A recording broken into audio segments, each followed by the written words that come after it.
Спина бифида или спинномозговая грыжа – это врожденная патология, которая сопровождается множеством тяжелых диагнозов и требует постоянного медицинского и социального сопровождения.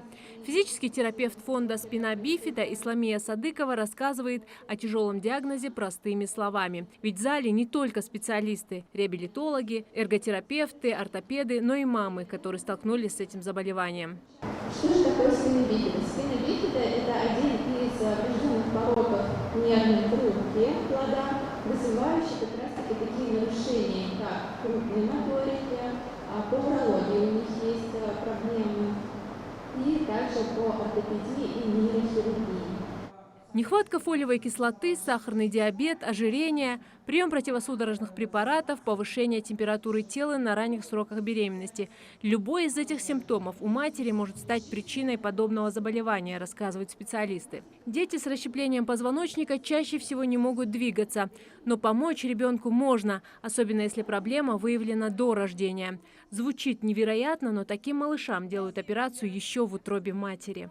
В конце апреля этого года мы провели большой такой же очный семинар для врачей вашего перинатального центра. И мы уже видим результаты этого семинара. Вчера ваша пациентка вашего перинатального центра прошла внутриутробную операцию.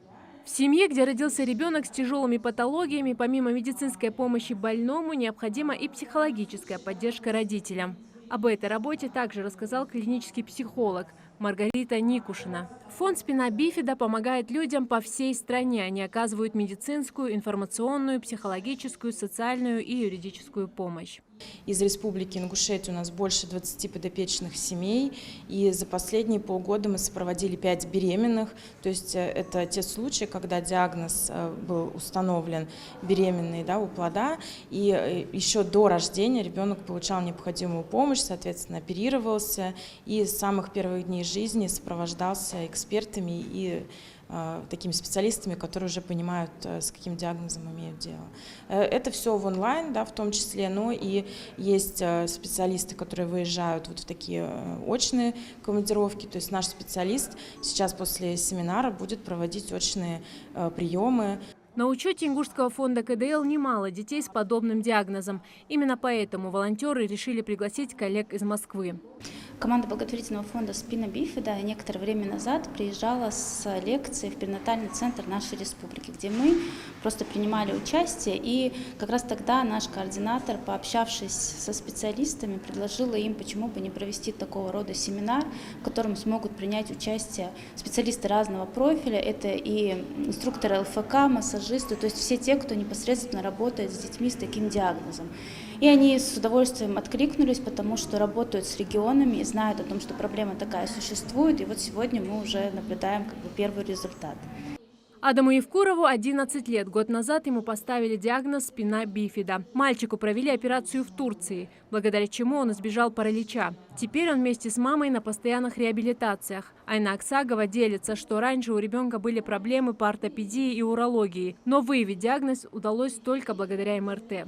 Такие мероприятия очень полезны для родителей, у которых очень мало информации.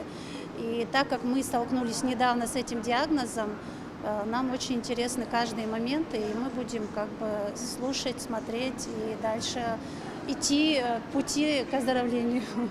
Тренинг продлился 4 часа, но участники не успели устать. С особым энтузиазмом участие приняли врачи-ортопеды, которые чаще других встречаются с такими пациентами. Сегодняшний тренинг прошел очень интересно, узнали очень много нового, интересного, так как сейчас в последнее время дети с диагнозом спина бифида встречаются очень часто. Буквально вчера у нас на приеме был ребенок, которому уже 2-й год, он неоднократно наблюдался, в частности по ортопедии. У них бывают патологии, это дисплазия тазобедренных суставов, это косолапости.